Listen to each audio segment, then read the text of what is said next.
Painted, painless learning. બહુ easy સમ. Most IMP 2 marks માંથી અથવા વિભાગ એ ની અંદર પણ આવો દાખલો પૂછાય અથવા તો 2 માર્ક્સ નો પૂછાશે. ચલો જો શું કરવાનું છે ધ્યાન રાખો. હવે આપણને શું કીધું?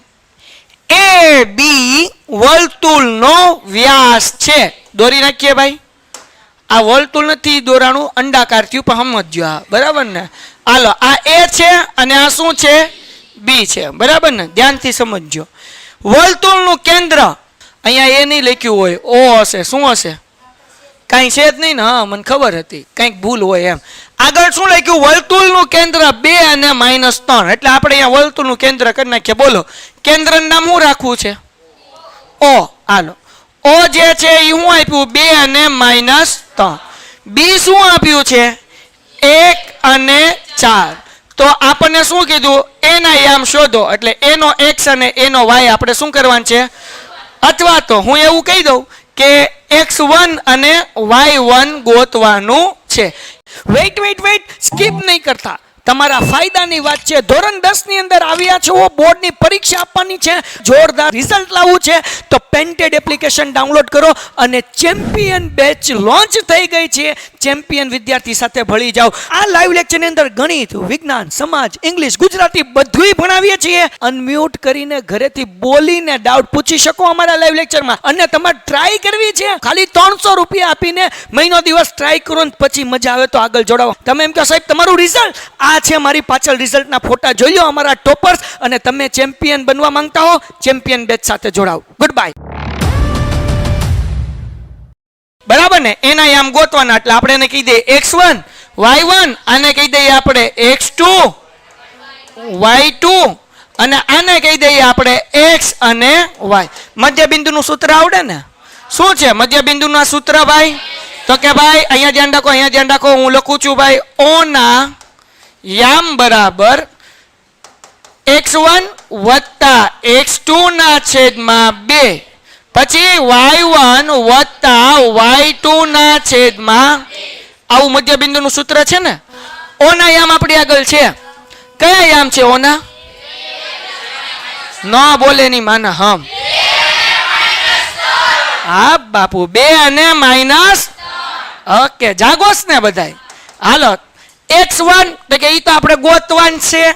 ઓકે x2 તો કે 1 એના છેદમાં 2, y1 તો કે સાહેબ ઈ તો આપણે y2 એના છેદમાં. હાલો હવે x અને x ને સરખાવું છું, y અને આ તો આપણે આમ લખીએ કે ને x એટલે કે અહીંયા શું છે? 2 બરાબર x1 વત્તા 1 ના છેદમાં 2. x અને x ને મેં સરખાવ્યું. હવે હું કોને સરખાવું છું? તો y માં શું છે? -3 બરાબર y1 વત્તા 4 એના છેદમાં 2. ભાગાકારમાં સાબા જોવો તો 2 2. હાલો 4 ધબો પડ્યો ને. પછી આ વત્તા 1 છે, આ બાજુ આવે તો -1 બરાબર x1. તેથી x1 નો જવાબ કેટલો મળે? 4 માંથી 1 જાય એટલે 3. હવે એવી રીતના ગોતીએ. આ ગુણાકારમાં આ બાજુ આવે તો ભાગાકાર બરાબર ને. વાહ ભાઈ બનો. આ ગુણાકારમાં બરાબર ને, આ બાજુ આવે તો ભાગાકાર. જોવો તો ખરા શું છે? ભાગાકાર છે. આ બાજુ આવે તો 3 2 પણ કેવા? બરાબર y1 વત્તા વત્તા 4 છે. આ બાજુ આવે તો -6 -4 બરાબર y1. તેથી y1 બરાબર ઓછે 6 ને 4 પણ કેવા? માઇનસ. એટલે આપણને x1 નો જવાબ એટલે કે બિંદુ A ના યામ x1 છે અને બીજું કયું છે? y1. તો A ના x1 નો જવાબ આપણને કેટલો મળ્યો? 3. અને y1 નો જવાબ કેટલો મળ્યો? -10. દાખલો થઈ ગયો પૂરો. એના પછી આગળ વ્યા જઈએ. શું કીધું? જો A અને B અનુક્રમે 2 અને -2 અને 2 અને -4 હોય, કે જેથી ટૂંકમાં 2 વખત -2 છે, -2 અને -2 આમ છે બરાબર, અને 2 અને -4 હોય તો બરાબર હોય, જેથી AP બરાબર આપણને શું કીધું? આ ખાસ સમજવાનું છે. AP બરાબર 3/7 AB. જાગો છો ને? હવે જો અહીંયા મજા આવશે. હું તમને અહીંયા દોરીને સમજાવું એટલે વધારે સમજાશે. અહીંયા A છે, અહીંયા B છે અને વચ્ચે છે P. જાગો છો ને? હવે જોજો આપણને મજા આવશે.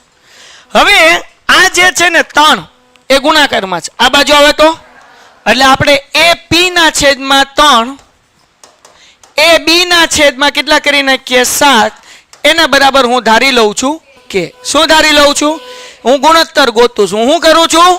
ગુણોત્તર ગોતું છું. આ આપણને ગુણોત્તર ગોતવા માટેની હિન્ટ આપી છે. આપણને શું આપ્યું છે? એટલે અહીંયાથી ગુણોત્તર હમણાં મળી જશે. ધ્યાન રાખજો કેવી રીતના ગોતવાનું. હવે આપણે મેં આ બે બરાબર શું ધારી લીધું? કે ધારી લીધું. એટલે AP ના છેદમાં 3 બરાબર એ કે થાય અને AB ના છેદમાં 7 બરાબર એ શું થાય? કે થાય. આ 3 ભાગાકાર છે. ઓલી બાજુ આવે તો ગુણાકાર. એટલે AP બરાબર 3K અને AB બરાબર 7K. હાલો જાગો છો? AP A થી P નો તો ગુણોત્તર મળી ગયો. પણ હવે આપણે શું ગોતવાનું છે? P અને B. તો ધ્યાન રાખો. AB બરાબર શું થાય? તો કે ભાઈ AB આ લાઈનના બે ભાગ પડ્યા. અડધું વત્તા અડધું. આખી લાઈન બરાબર શું થાય? અડધું વત્તા. તો પેલું અડધું નામ શું લખીએ આપણે? AP વત્તા બીજું અડધું નામ શું લખીએ? PB. જાગો છો ને બધાય? AB બરાબર આપણી આગળ કેટલા છે? 7K. AP બરાબર કેટલા છે? 3K વત્તા PB. તો 3K પ્લસ છે આ બાજુ હોય તો 7K ઓછા 3K બરાબર PB. 7 માંથી 3 જાય એટલે 4K. એટલે PB બરાબર કેટલું મળી ગયું તમને? 4K મળી ગયું ને? PB કેટલું મળ્યું? AP તમને કેટલું મળ્યું? AP 3K. PB કેટલું મળ્યું? 4K. જાગો છો? ઓકે હાલો હવે આપણે ગુણોત્તર છેલ્લું સ્ટેપ ગુણોત્તર મળી ગયું પછી જેમ દાખલો કરતા હતા એમ આવી ગયું. આગળ હવે આપણે શું ગોતવાનું છે? તો કે આ ગુણોત્તર તો અહીંયા લખું AP ના છેદમાં PB. શું લખ્યું મેં? બોલો બધાય. PP ના લઈ AP ના છેદમાં ઓકે. AP કેટલું મળ્યું છે આપણને? 3K. PB કેટલું મળ્યું છે? કે તો જવાબ કેટલો આવે? 3 ના છેદમાં શું જવાબ આવે? ડન થઈ ગયું? પાકું 100%. તો આપણે ગુણોત્તર મળી ગયો. તો આપણને M1 ના છેદમાં M2 બરાબર 3 ના છેદમાં 4. તેથી આપણને ગુણોત્તર શું મળ્યો? 3 જેમ શું ગુણોત્તર મળ્યો? તો આપણને કીધું ગુણોત્તર તો ગોતી લીધો. તો બિંદુ P રેખાખંડ AB પર આવેલ હોય તેવા બિંદુ P ના યામ શોધો. એટલે સૂત્ર મૂકી દઈએ ભાઈ PXY. સૂત્ર તો આપણને બધાને ખબર છે ને? શું યાદ રાખવાનું હતું? તો કે ભાઈ MX વત્તા MX ના છેદમાં M1 પ્લસ M2 12 21. પછી શું હતું ભાઈ? MY વત્તા એના છેદમાં M1 પ્લસ M2 શું 12 21. વાર્તા થઈ ગઈ. હાલો બધી કિંમત કયો ઝડપથી બધાય? M1 એ તો ખબર પડી ગઈ ને 3. X2 તો હવે અહીંયા આપણને એ શું આપ્યા છે ભાઈ? -2 અને -2 અને આ શું આપ્યું? 2 અને આપણા માટે X2 અને Y2. આપણા માટે X1 અને Y1. હાલો અહીંયા લખી જ નાખું X1 Y1 X2 Y2. હાલો બોલો X2 કેટલા? બોલો બોલો બોલો બોલો બોલો બોલો બોલો 2. હાલો વત્તા M2 X1 M1 plus M2 એટલે કે 3 વત્તા 4. M1 કેટલા છે ભાઈ?